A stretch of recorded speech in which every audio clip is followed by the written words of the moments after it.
There is no radiation therapy in either West Bank or in Gaza allowed by the powers that be, because it is a threat to safety and security to the country of Israel.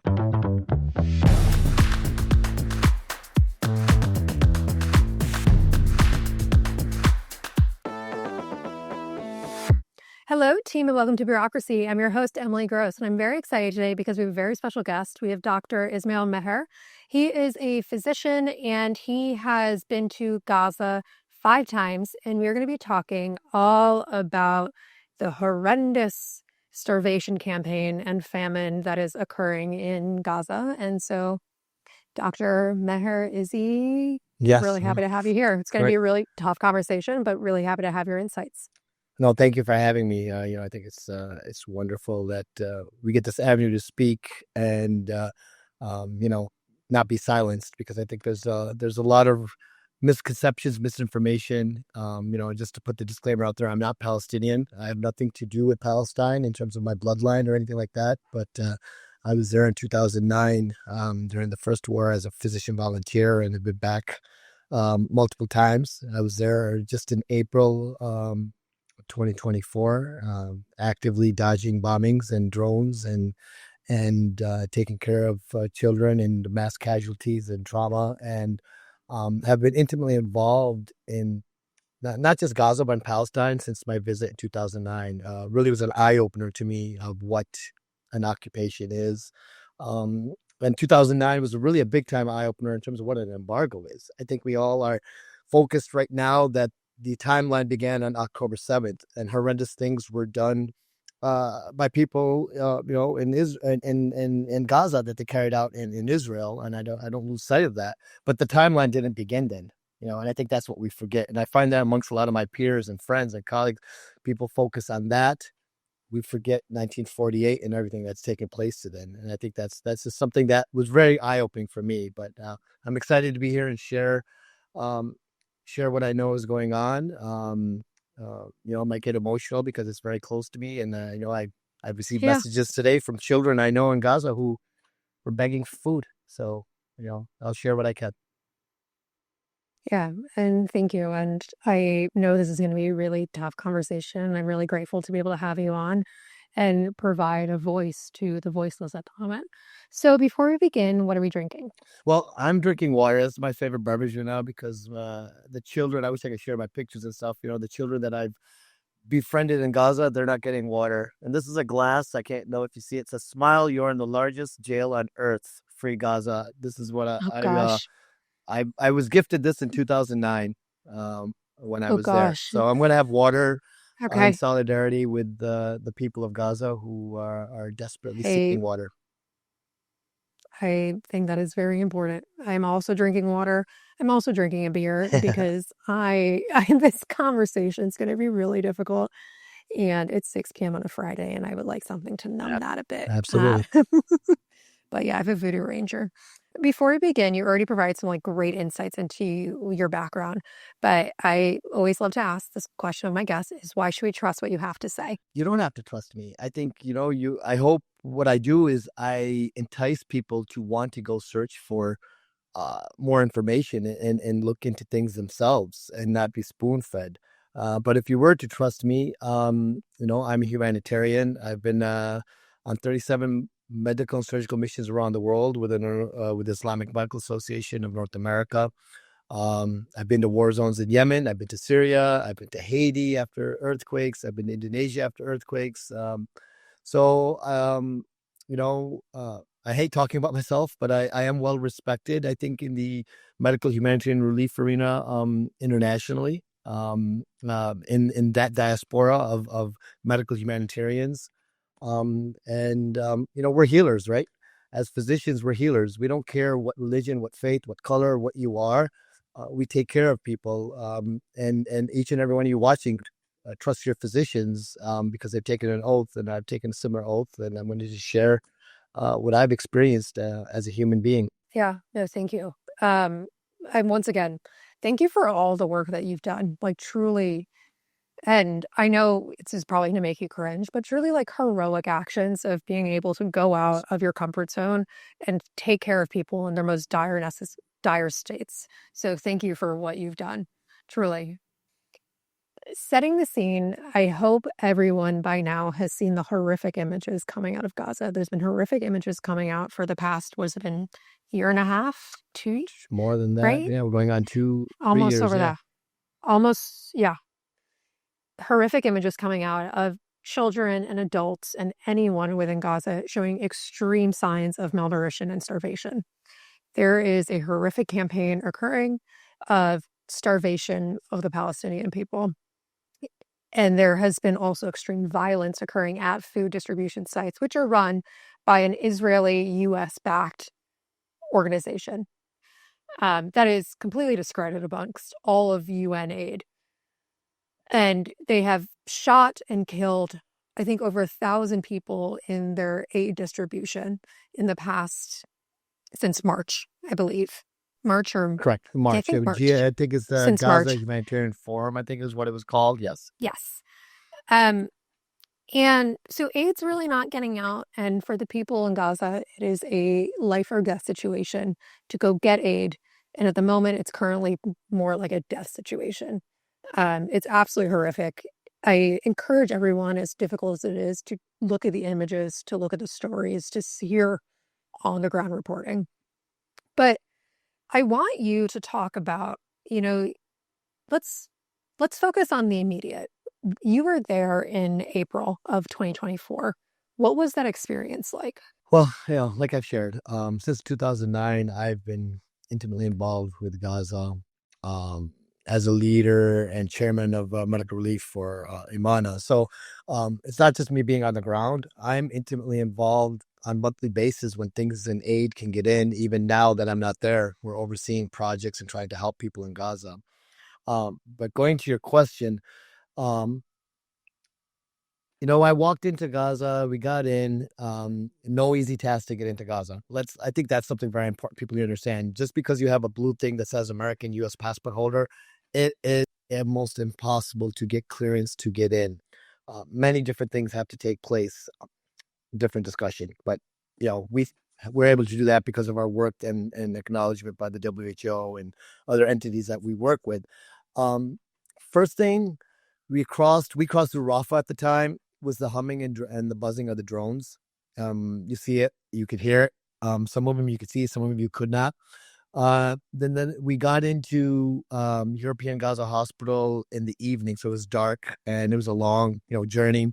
Got some rest. So the first memory I have is waking up in the morning, walking out and looking around, and there's just hundreds and hundreds, thousands of people. They're living around the hospital. If you've watched any of the international news, people have probably seen that the hospitals were places of refuge, which fared not to do too well for people who were seeking refuge there because every hospital has been bombed. There are 36 hospitals in Gaza. Every one has been bombed. But first thing, if you want to ask me of this experience, recent trip to Gaza, was the number of amputees. Everywhere I looked, women, elderly, young men, children. You can't walk 10 feet without seeing someone missing an arm, a leg, or both, or three things. It was, those memories are coming back. Like those, and it was just, that was the first thing that was I saw. If you're going to ask me my first memory and what was it like, was the amputees all over the place. And we took care of so many of those children.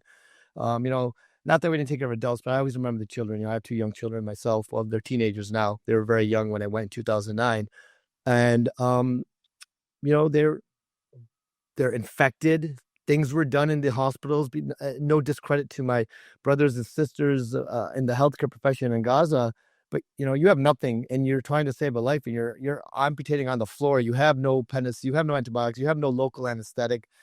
Everything was pussing out. So even the ones that were done, these children and people are coming back, and every day we had to pronounce someone dead, dying in the OR, because they didn't die from the bullet and the bomb, but they died from the injuries afterwards, and people have forgotten those people. And the next thing I'll just share in that was, people are very focused when this stuff is going on trauma, I hate to use the word sexy, but that's what media sells, right? The bombing, the goriness and whatnot. what people fail to forget is, I don't know, I'm sure, your parents or grandparents, someone's a diabetic in your family. Someone has asthma in your family, or people are watching. Someone watching might have to have dialysis. The healthcare structure has been completely systematically and deliberately eliminated. So imagine declaring people dead. We would take care of the mass bombings, the mass traumas, but also during the daytime, people are coming in to be the 62-year-old grandmother who just died because she could not get insulin and she went into ketoacidosis, which is a coma state that happens in people who can't get their diabetic medicines and things under control. Every day we were declaring people dead. Nothing to do with the sexy violence, but because of the war. And those are the people that are forgotten. And I think people forget that, like we're talking about, they're going to talk about starvation and whatnot, but people forget these people.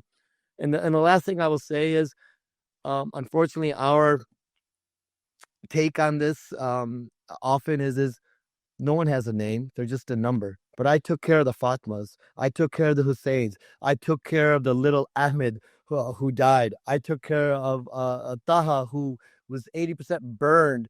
And we were able to get her approval to get her evacuated to the United States. And I had left. And I think it was June or end of May. She was supposed to exit and get to Egypt and come to the United States. And Israel invaded the Rafah border, and she died the next day. And I got that news. These people have names, and this is something that I really want to share with we forget they're not just Gazas or Palestinians. They have names, and anywhere else where there's conflict. I'm going to be just very brutally honest. If they're different skinned than me, you'll get a name. You'll hear their name. You'll hear that there was a teacher. It was so and so, but you don't get that in this situation. So sorry, I'm probably dragged on, but I just sharing my emotions. Do not apologize. One, you're not dragging on. Two, sharing your emotions is really important. Three, you're making really valid points and arguments that I think a lot of people have forgotten.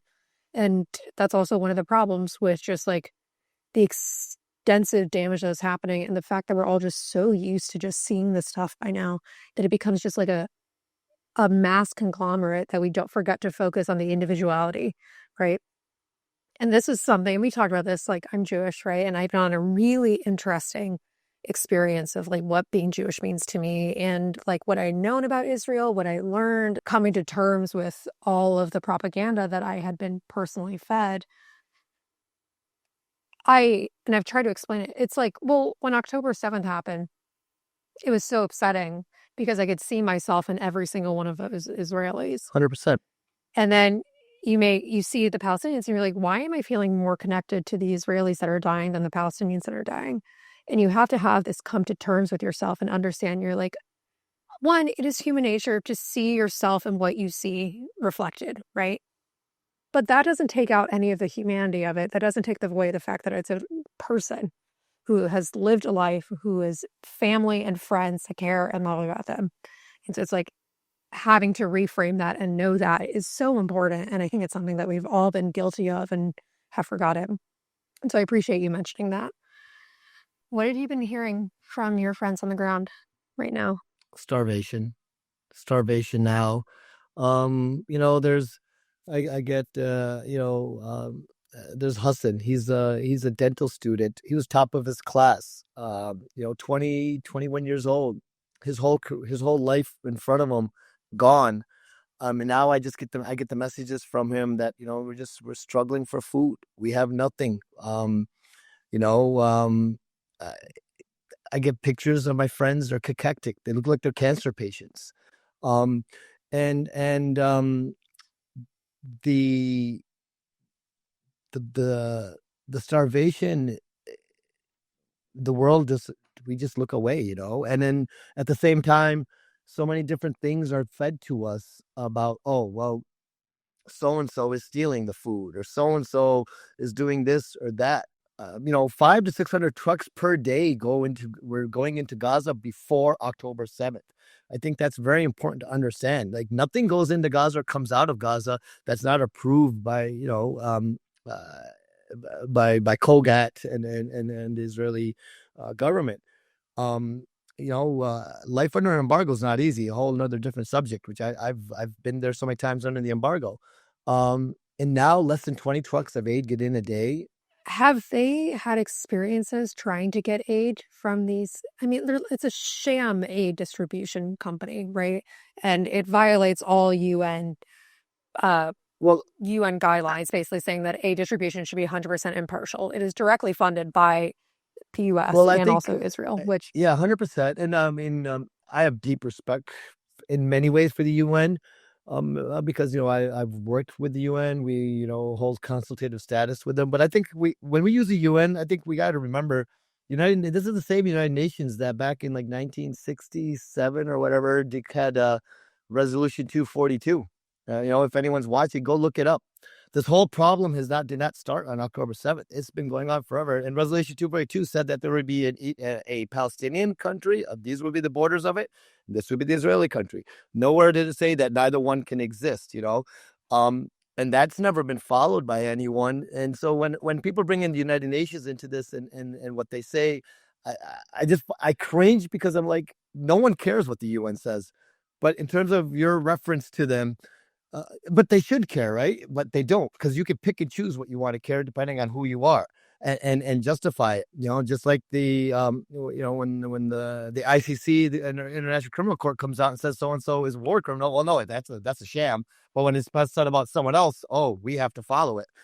Different topic there. But what I wanted to get at is, if you take the UN out of it, every reputable relief organization, from Doctors Without Borders, from Oxfam. These are mega reputable, have from day one have been saying that this is a genocide, and that starvation is being used as a extension of war. So not to discredit the UN, but I just sort of cringe because half the problem is that we don't follow the UN. yeah, the UN means so well. It does most of the time. It means so But the well, member but states truly it have has no to. legal The standing. member states have to follow what they say, and we pick and choose when you want to follow it. That is so true. Yeah. The UN's fascinating. I should do an episode on that. So you've been talking a lot about embargo, and I know it's been a very impactful experience for you. You also went in 2009 when there's also another active war going. What was it? What is your experience with the embargo? And then also want you to kind of talk about your time in there in 2009, and then also compare it to now and the differences. Yeah. So embargo. People in big homes, and I'm not just referring to the White House. I'm just saying around the world. Something I really learned. Um, you know, Government set policies and interests and what we call foreign policy without ever really knowing and understanding what it does to the common person. So when I was in Gaza in 2009, I was much younger, and much more. I wouldn't say I'm less ambitious now, but that was just like, wow, I'm first time in a war zone and working through it. What I remember vividly was one of my first patients I operated on, um, Ahmed. He was 6 years old, 7 years old. This is a news story that was picked up by the AP. It became really big news. He had a kidney tumor. His kidney was, a very treatable cancer in children called Wilms tumor, for anyone who's of the healthcare profession watching. There was not a single surgeon in Gaza trained or able to operate on children for urological tumors. Because of the embargo, he was not allowed to leave. His parents couldn't take him anywhere. No chemotherapy could come in. Nothing could come in. And it just amazed me when we did operate on him and we took care of him and we saved when we saved him, and I actually saw him 3 years ago when I was in Gaza, and it was pretty amazing to see him again after I'd been looking for him many, many times on my visits. But embargoes decimate people. It's collective punishment for someone's political ideals. I've been to Sudan, I've been to Yemen. A lot of times we always wonder, we're fed this information that the people there hate us, and I think you referenced that earlier on. What I've always felt was when to be human and to have humanity, the best diplomacy is just being human. Many of the people in Gaza, when they find out I'm American, they didn't have any issues with it. They had issues with our government, and they would ask, why does your government allow this to happen to us? But as individuals, there was nothing there. And And I think the pre-programming also occurs on that side. In Sudan and stuff. I've seen people sometimes sort of American, and they sort of like but when you actually connect with love and generosity and humanity, so that's really the best of diplomacy is humanity. But the powers that be, I don't see that way. But the Well, embargo, yeah, it's also beneficial for the powers yep, that be yep. that I everyone mean, hates that each other. embargo has been in place since 2004. Um, I'll go out on a limb. Imagine Canada put on some sort of embargo on us. We're you know, there. I don't justify any of the things that take place, but people can put two together. When your children are dying, when you can't get chemotherapy, when there's only one CT scan in all of Gaza in 2009, fact, of a population of 2 million people, one CT scanner for the whole population because the other four CT scanners are broken and the embargo doesn't allow for the parts to come in. And also, here's another interesting fact. You're a female. I'm sure you have family members who may have had breast cancer, and people watching. There is no radiation therapy in either West Bank or in Gaza allowed by the powers that be because it is a threat to safety and security to the country of Israel. So there is no radiation therapy. So how do you treat women with breast cancer? How do you take care of people with cancers? None of this stuff. This is what embargoes do. People don't realize what it is. It's not just weapons. It's not just thing. It is everything and anything. That list is immense. And so I worked and lived through that when I'm in Gaza in 2009 and subsequent times afterwards. Following up, how it compares 2009 to now, no comparison. No comparison. 2009, was a war, and I was my first time in a war zone and working, and it was intense. That was like a walk in Central Park for anyone who's from New York City. It was cakewalk. This is like a nuclear bomb has hit a place, and just out of context, we just had a family vacation. I just came from Japan, and I made it a point for my family. I wanted to go to Hiroshima. I wanted to go to Hiroshima. I'm a historian guy, and when I was walking around the museum, I had tears come out of my eyes because I'd heard these stories firsthand. Though we haven't learned anything from that. This is exactly what I'm hearing, the skin scuffing off. I mean, I can remember, I was reading the stories of the Japanese, people living in Hiroshima, and it was so to exactly what I'm seeing now take place in Gaza. No different. We just keep repeating history. Wow, that's horrific. That's absolutely horrific. When you were there, can you describe you already described the drones, but can you describe the smell? Can you describe what was around you? Can you describe what you had and what you didn't have? Yeah, so ourselves, we had to bring in food. We didn't have food, and this was a year ago, and there was, starvation even taking place then. The smell, in the hospitals, smell of death, smell of infection. I don't know if some people have been around gangrene and those who are healthcare professionals, but rotting flesh. Right around 7 p.m. when the sun would go down. About an hour later, I was a team of four of us, senior sort of veteran war physicians with our organization, and we would hear the bombings.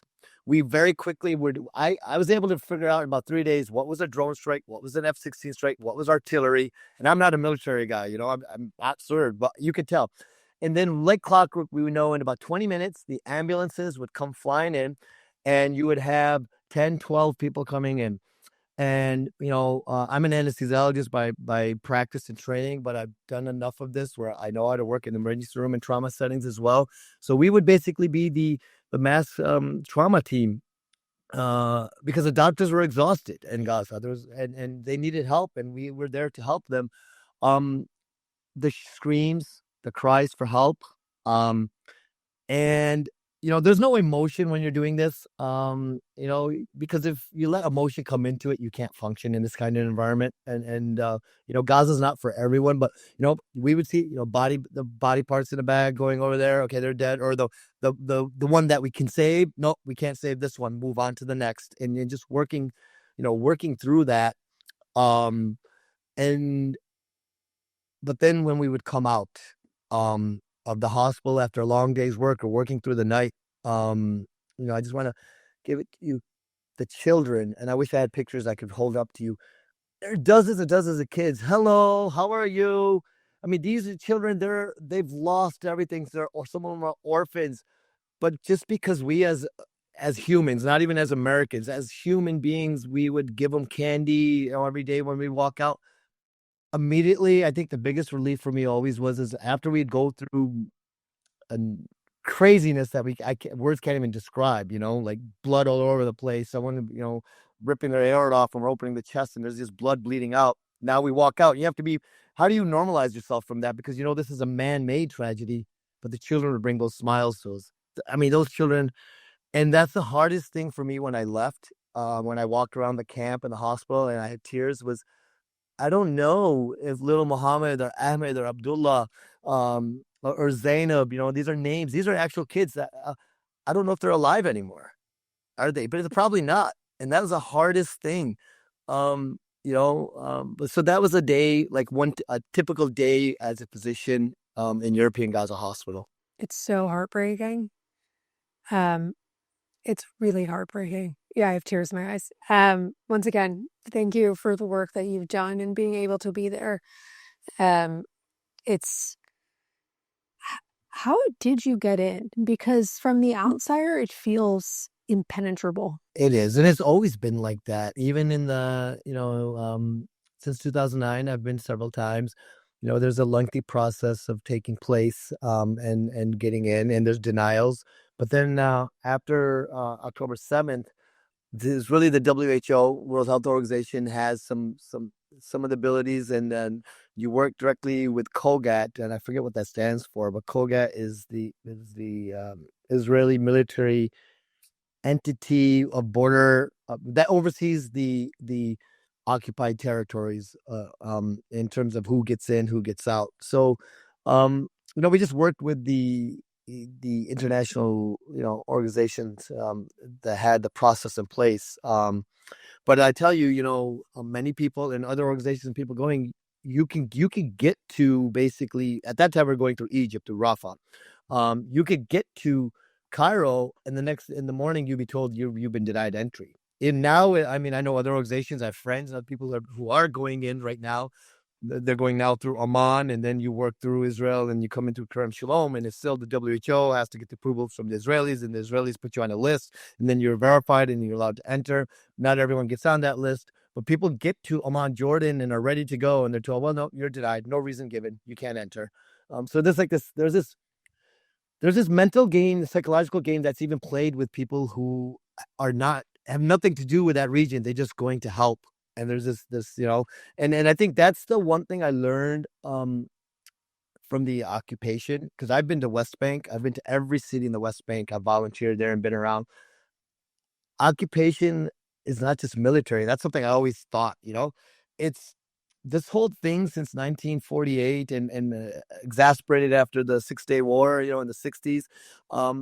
It is military, psychological, economical. I mean, imagine what comes into Gaza is coming from Israel.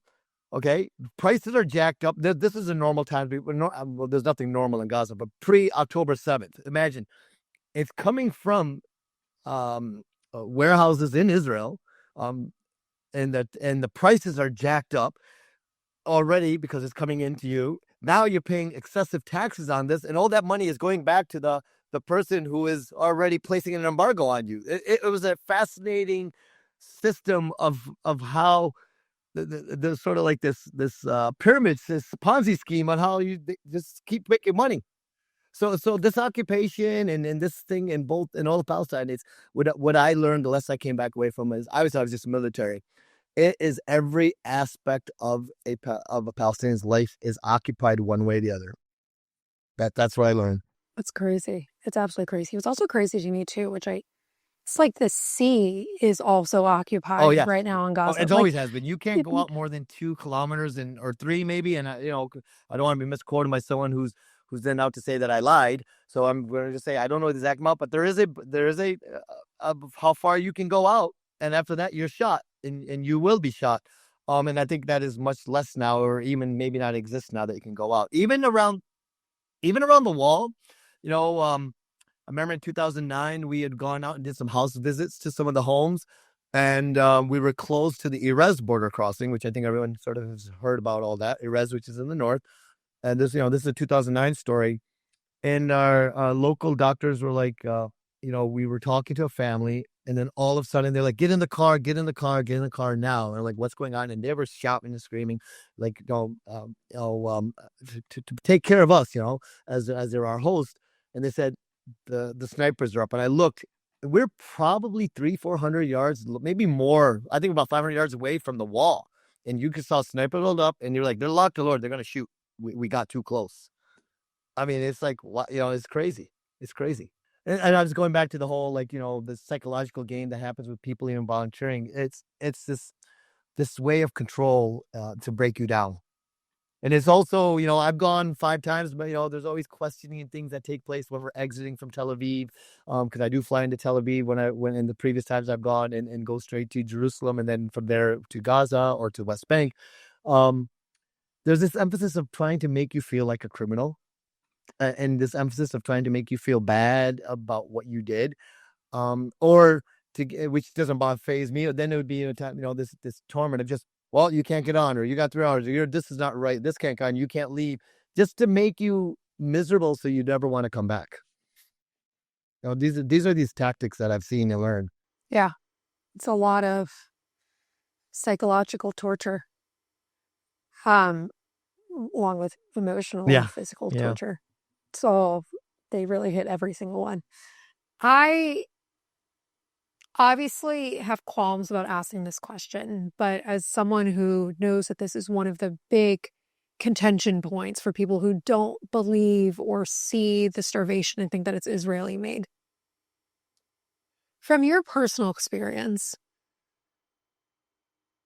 did you have any interactions with Hamas that made it seem like they were controlling certain situations, or do you have any reason to believe that they are the ones that are controlling aid, and that's why That's a very fair question.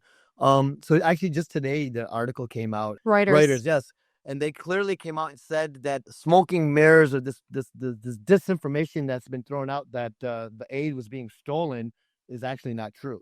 Now we can say, oh, we're not going to believe these organizations, and that's probably what the spinoff is going to be. I encourage people, just for a brief interlude, I encourage people to go read the article on Reuters. It's an exclusive article there. You saw that? Yeah. I did. I saw it about 15 minutes before we actually got on here. And I was like, wow, now. Yeah, so it's all about USAID. It was a study that was done, I believe, in June. From February till July. I think it was done February of 24 to this July 1st of 2025. It was recent. Yeah. It was it was done pretty recently, showing that of like 145 incidents regarding aid distribution, there is no proof showing that Hamas was the one that caused the conflict. And specifically, in 44 times, it was done because of Israeli actions. So the aid, but there are a couple of caveats I list. Encourage people to go look at it. I mean, you have 2.1 million people caged up, and basically you're shooting fish in a barrel, right? We know that metaphor. That's literally. I mean, not to make fun here, or comedy of it, but that is actually, if you actually stop and think about it, that's what's happening, And the aid is nothing. It's nothing. When you had 500 to 600 trucks a day had to get in during the times of the embargo to sustain life in Gaza, now you get 20 trucks in a day. And what does get in? You can blame anyone and everyone if you wish, but when people get desperate, there definitely has been things I know even now, like sometimes get ransacked to take it, but it's not by, from my understanding, the armed groups. It's by just normal people. Like if you had to get a bowl of rice for your child and you had to fight and push and steal, you would, right? I would have to, when you get to that stage. So I think, the article that came out today definitely put to side the thing that this is organized theft of aid. What aid? Let's back this up. What aid? You guys are saying there's aid getting in. What the hell has been getting in? What has been allowed in? And let's not forget the pictures that aren't shown very frequently, but sometimes they are, and often it's by BBC or non-mainstream media outlets, of settlers stopping aid trucks on the highways in Israel and burning and looting them. Not looting, but burning them or throwing boxes off. I've seen those images. I've seen those in the Israeli newspaper Haaretz, which I do read every couple of days. I'll get on there and read it. So you can find information from my sources. So there, but again, the question goes back: is what aid's getting in that's being stolen? And it's like, listen, like I personally, I understand resistance. I can appreciate resistance when necessary, right? And especially in times of oppression. I am not a fan of Hamas. I think what they did on October 7th was like horrendous, Right. right? I Oh, think, 100%. I don't disagree with you right. there. Like, I feel like that can be like an and situation. And when people are literally starving and you see kids with bones poking through their skin, does it really matter what's going on with the aid when there's evident that there's no aid Correct. getting there and the Correct. one person that's holding all up is Well, I Israel? think 100%. I mean, I think the whole resistance thing, and the issues there, they didn't start on October 7th. I think if anyone wants to read history, go really look and read history. Read Jimmy Carter's book, Peace Not Apartheid, an excellent book for the former president. I really recommend everyone to read that book, and that is just so enlightening. And it actually touches upon a lot of how the creation of Hamas came into play and how that played out. So if anyone's a historian, read that book. Lies in the Middle and Places and Things, and that book is a great read. We've been led to believe that the victim is not the victim since 1948. That's really my summary of it. People have asked me, well, why do they not recognize the state of Israel? Or is that true? Like we hear this all the time. I have been extensively through West Bank, and Gaza. I've been to every part of Gaza and West Bank. And I've never heard from anyone, and I swear to God, people can believe or not believe me. That's up to them. But I've never heard a Palestinians wish death for Israel or wish death upon them. What I've heard and always said is that we want to be equal, treated equal, have the right to live in our own lands. And again, I always go back to Resolution 242. If you don't know what it is, don't Google it. It's a quick read, Wikipedia, what Resolution 242 is from the United Nations. It defines the borders to go back to the 1967 borders and demarcate it, what is, and allow for people to live normally. So the people in Gaza and Palestine, I've not heard them wish bad for Israelis or Jews. I've never had that. I've never heard them curse out. What they say is, let us be human and let us have our own dignity and let us live and not encage us and treat us like subhumans. And then sometimes the argument will come as well. There's thousands and thousands of Arabs who are Israeli citizens. They do not have the same exact right. You're going to get these talking points. I call them talking points. Because I've seen them and I can argue back with those. All right. My taxi driver that always picks me up, he's an Israeli citizen. He's Arab and he picks me up when I land in Tel Aviv to take me to Jerusalem. He does not have the same rights. He can't drive on the same road as a Jewish Israeli can. And I'm thinking you've been there, you've seen that, right? Well, actually, I didn't Yeah. see it, and I think that was by By design, design. it could be. It could be. Well, if you went with Yeah. the But I believe that it yeah, is oh, I know there, it and I is there. know it is there. So It is for sure there. what people want, and I think there's there's on both sides. There's people Israelis who have faith and who are truly Jewish, people of faith. They I don't think they wish this upon the Palestinians either. I think this is Zionism and Judaism to me are very different, very very different things. I've never heard the people wish bad or say I want death upon the children of Israel or them to suffer. What they want is the suffering for them to stop. They don't have time to wish bad on other people.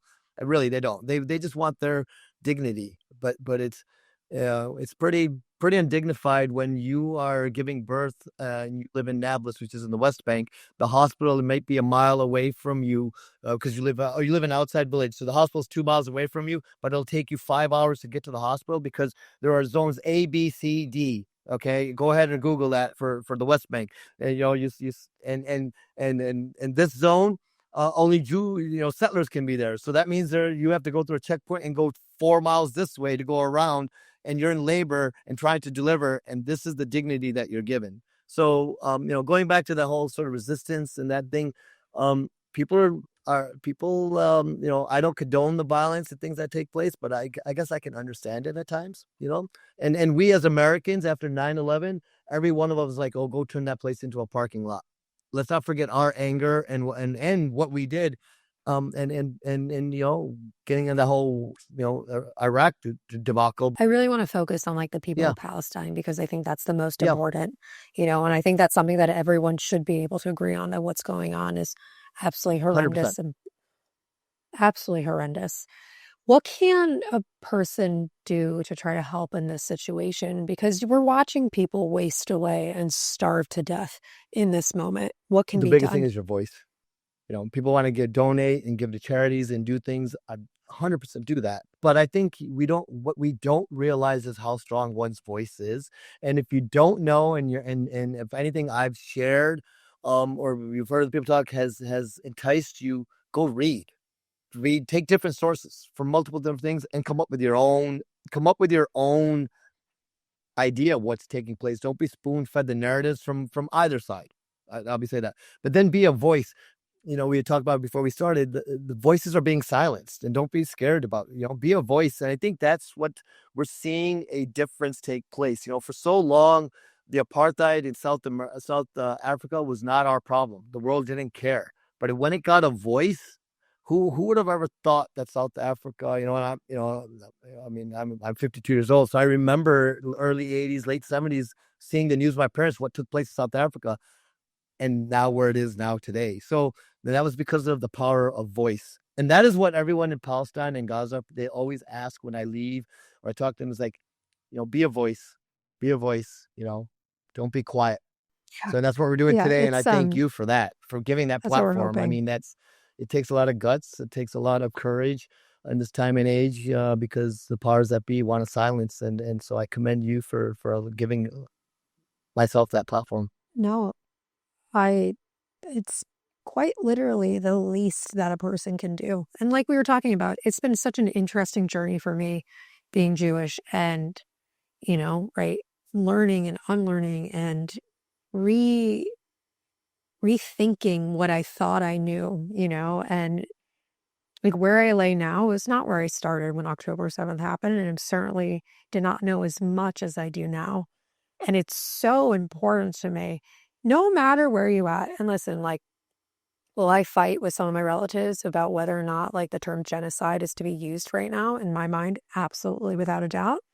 No matter what you think about certain terms and, statehood and stuff like that, every single person should be absolutely horrified at what images they see of Yep. the Yep. Palestinian Yep. people right Yep. now.